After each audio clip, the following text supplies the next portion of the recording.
मी एवढी सगळी नकली झाडं कुठून घेतली आणि किती रुपयाला पुढे व्हिडिओमध्ये सांगते. तर नमस्कार मंडळी, आज होता शुक्रवार. सकाळी लवकर उठले, घरातून इकडे तिकडे फिरत होते. नंतर मला जेवणामध्ये आज चिकन पकोडे बनवायचं होतं. नंतर चमचाभर तूप खाल्लं. तोपर्यंत मला बँकेतून फोन आला, म्हणे की शनिवार रविवार पुढे असल्यामुळे बँक बंद राहणार आहे, तर तुमचं जे काही काम राहिलं ते आजच येऊन संपवा. मग मी रेडी झाले आणि सरळ बारामतीसाठी निघाले. बारामतीला पोहोचून अगोदर बँकेमध्ये गेले, तिथली कामं संपवली. आपल्या इंदापूरकडे येताना रस्त्यावरती ही सगळी झाडं विकायला आलेत.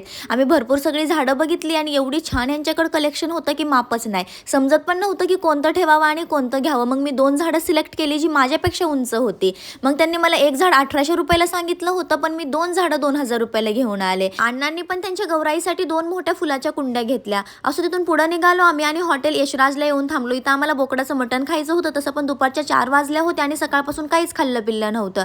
जेवण वगैरे केलं आणि सरळ इंदापूरमध्ये येऊन पोहोचलो. तोपर्यंत 5 वाजल्या होत्या. इंदापूरमध्ये येऊन सरकारी हॉस्पिटल समोर असलेल्या जय मल्हार खानावळीमध्ये येऊन थांबलो. ही माझी दुसरी वेळ असावी इथं चहा पिण्याची. चहा तर चांगला आहेच म्हणा आणि दादा पण खूप छान आहे स्वभावाने. असो आजचा माझा दिवस खूप छान गेला. Thanks for watching.